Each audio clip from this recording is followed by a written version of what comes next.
I want you to stop what you are doing and picture a map of the United States in your mind. Really look at the geography. To the east of the Rocky Mountains, you have the greatest energy superpower on Earth. You have the Permian Basin in Texas. You have the Bakken Formation in North Dakota. You have a network of pipelines that looks like a circulatory system pumping lifeblood to every city and town. But now, look west. Look at California. Between those massive oil fields and the Golden State stands a formidable wall of rock, the Rocky Mountains. There are no major crude oil pipelines crossing those mountains. Geographically, California is an island. It is cut off from the rest of the American energy grid. For decades, this geographical isolation didn't matter. It didn't matter because we had a massive network of local refineries. And we had the Pacific Ocean, an open highway for supertankers to bring us oil from Alaska, the Middle East, and South America. But in 2026, geography is about to become destiny. And not in a good way. While China is filling its strategic oil reserves to the breaking point, building underground bunkers to survive a blockade. While Europe is scrambling to secure LNG terminals to survive a winter without Russian gas. California is doing something that no military strategist would ever believe. They are bombing their own supply lines. They are not using missiles. They are not using drone strikes. They are using lawsuits, environmental impact reports, and Senate bills. This isn't just about paying $6 or $10 for a gallon of gas. This is about what happens when an energy island cuts itself off from the world, right as the world catches fire. This is a story about vulnerability. This is a story about hubris. Welcome to the energy suicide. It's dismantling the bunkers, the tactical error. Let's start on the ground level with the infrastructure you see every day. Let's talk about that Costco in Fresno again. But this time, I want you to look at it through the eyes of a logistics expert, not a shopper looking for a hot dog. A modern gas station with 32 pumps and massive underground storage tanks is not just a retail outlet. It is a strategic fuel depot. It is a buffer. In the world of logistics, inventory is the only protection against chaos. When a pipeline breaks or a refinery shuts down, the fuel sitting in those underground tanks is the only thing keeping the city moving. It is the only thing keeping food trucks delivering to grocery stores. It is the only thing keeping ambulances running to the ER.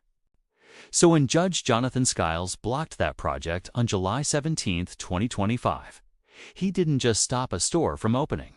He removed a critical bunker from the battlefield. He erased a strategic reserve that could have served thousands of families during a shortage. The lawsuit was filed by the Riverside Coalition for Responsible Planning. They used the California Environmental Quality Act, or CEQA, as their weapon. They argued about greenhouse gases. They argued about zoning for a delivery warehouse, but they ignored the single most important factor: resilience. By blocking high-volume efficient stations, they are forcing the system to rely on older, smaller, less efficient infrastructure. And that brings us to the second phase of the demolition. Senate Bill 445. If the Costco lawsuit was a sniper shot taking out a general, SB 445 is a carpet-bombing campaign against the infantry. This law requires all gas stations with single-walled underground storage tanks to replace them with double-walled tanks by January 1, 2026. The stated goal is to protect groundwater. A noble goal, but the execution is a disaster. The cost to upgrade a single station is now hovering between $1.5 and $2 million. For a small, independent station owner in a rural town, that is not an investment. That is a death sentence. These are businesses that run on pennies of profit per gallon. They do not have $2 million in the bank. And banks will not lend them the money because the state has made it clear that gasoline is a dying industry. So, what is the result? Mass closures. We are seeing a silent extinction of the mom-and-pop gas station. The State Water Resources Control Board admits that hundreds of stations are at risk. But the real number is likely in the thousands. When these stations close, they don't just turn off the lights. They dig up the tanks and fill the holes with concrete. That storage capacity is gone forever. It is never coming back. If an enemy nation wanted to cripple California's ability to respond to a disaster, they would do exactly this. They would shut down the distribution points. They would consolidate the fuel into fewer and fewer locations, creating massive bottlenecks. They would create fuel deserts. We already have reports from rural Fresno County where fire trucks have to drive 20 miles out of their way just to refuel. Imagine your house is on fire, and the fire truck is 20 miles away, filling up its tank because the local station was regulated out of existence. That is not an inconvenience. That is a failure of the state's primary duty to protect its citizens. And that is exactly what Sacramento has done to itself. The Jones Act trap, the legal blockade. Now, let's zoom out from Fresno to the Pacific Ocean. This is where the trap truly snaps shut. Here is the nightmare scenario that keeps logistics planners awake at night. It is late 2025. The war in the Middle East expands. Israel and Iran are in a direct kinetic conflict. The Strait of Hormuz, the jugular vein of the world's oil supply, is mined or blocked by drone swarms. Overnight, 20% of the world's oil supply is taken off the market. The tankers from Saudi Arabia, Iraq, and Kuwait stop moving. They cannot get to California. Panic sets in. The price of Brent crude shoots past $150 a barrel. The governor of California picks up the red phone. He calls the governor of Texas.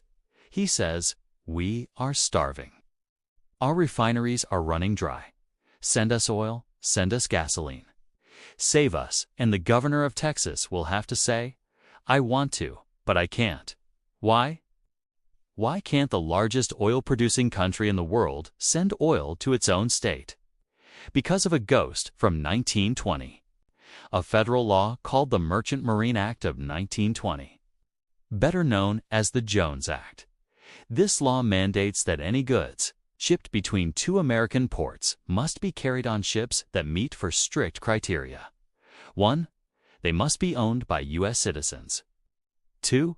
They must be crewed by U.S. citizens. 3. They must be registered in the U.S. And 4. They must be built in the U.S. It sounds patriotic. It was designed to protect our maritime industry after World War I, but today it is a logistical straitjacket. Do you know how many Jones Act-compliant oil tankers exist in the entire U.S. fleet today? Less than 50. Let me repeat that. Less than 50 ships. And most of them are already under long-term contracts to move oil from Alaska or fuel for the military. There is no spare fleet. We literally do not have the physical ships to move enough oil from the Gulf Coast of Texas through the Panama Canal to Los Angeles. It would take weeks to position them if they even exist. And remember, we have no pipelines across the Rockies. Trucks. There aren't enough tanker trucks in the world to replace a supertanker rail. The rail lines are already congested, and California has blocked expansion of crude by rail terminals for years due to environmental concerns. So, when the foreign oil stops coming, California is on its own, totally, completely isolated. It is an island under siege, but the siege isn't enforced by an enemy navy. It is enforced by our own laws and our own lack of foresight. The refinery, exodus, de-industrialization. To survive a siege, you need to be able to make your own supplies. If you can't import finished gasoline, you need to refine the oil you have. But California has spent the last 10 years waging war on its own refineries. Look at the headlines. Phillips 66 announced they are shutting down their massive Los Angeles refinery complex in late 2025. They are not selling it. They are shutting it down. That facility alone accounts for about 8% of the state's total refining capacity. That is millions of gallons of gasoline and diesel per day erased from the map. Why would they do this? Because the regulatory environment in California has become hostile to the point of insanity.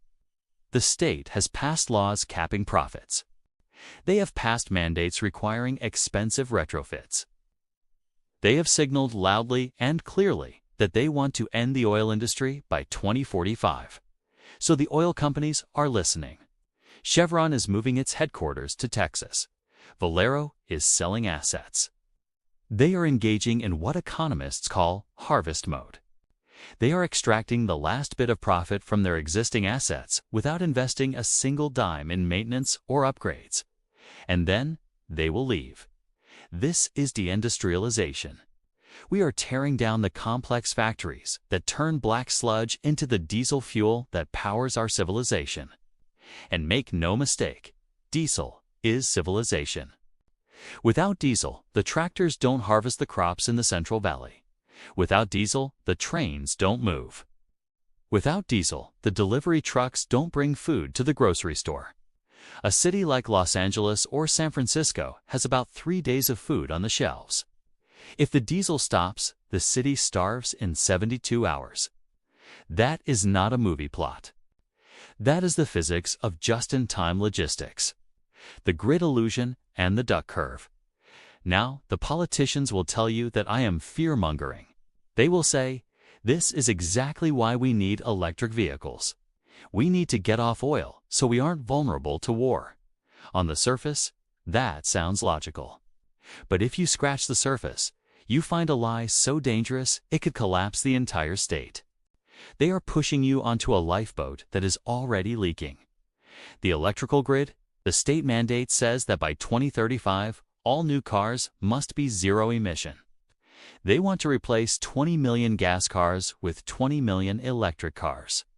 That will increase the demand on the electrical grid by roughly 50%. But at the same time, they are increasing demand. They are destabilizing the supply. They have fought to shut down the Diablo Canyon nuclear power plant, which provides 9% of the state's electricity and, crucially, provides baseload power. Baseload power is the power that is always on, day or night, rain or shine. Instead, they are relying on wind and solar. But war creates chaos. And renewable energy requires complex global supply chains. Where do the solar panels come from? China. Where does the lithium for the batteries come from? China and South America. Where does the copper for the grid expansion come from? In a global conflict, those supply chains break. We will not be able to build the grid fast enough to keep up with the demand. And then there is the duck curve.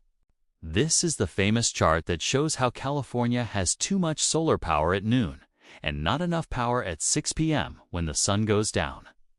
That moment when the sun sets and everyone comes home and plugs in their EVs, the moment of maximum danger. If we don't have natural gas peaker plants to fire up instantly, the grid collapses. But the state is blocking new natural gas plants too. So imagine this scenario. It is August 2026. A heat wave hits the West Coast. The grid is strained to the limit by air conditioners.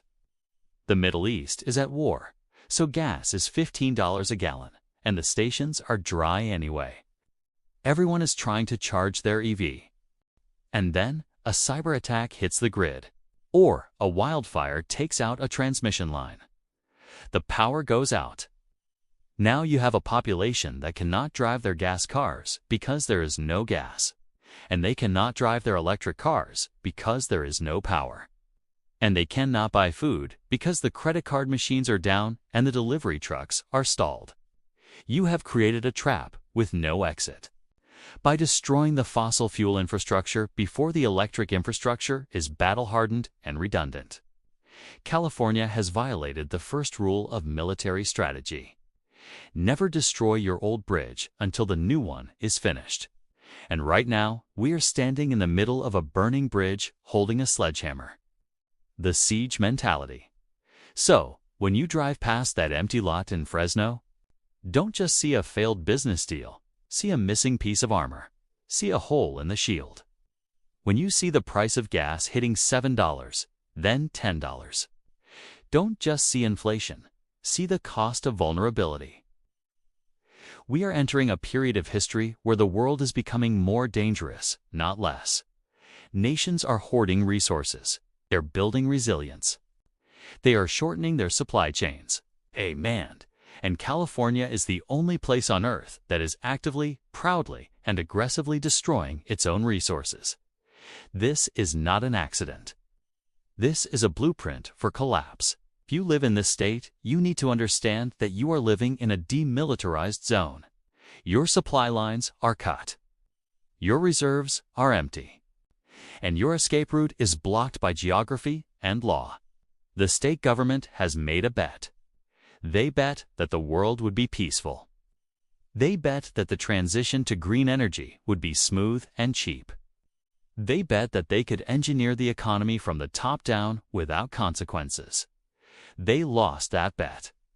And now you are going to pay the debt. The only question left is, when the lights go out and the pumps run dry, what is your plan? Because the state doesn't have one. Do not wait for the government to issue a warning. The empty lot in Fresno is the warning. If you want to know the specific steps to prepare your family for a long-term grid-down scenario, if you want to understand the physics of failure that governs the California grid, you need to watch my next briefing. It is titled Grid Down: The Impossible Math of the EV Mandate. We are going to go deep into the numbers that the politicians are hiding. We will talk about how to secure backup power, how to store fuel safely, and how to navigate the coming energy siege. Click the link, subscribe, and get prepared, because nobody is coming to save you.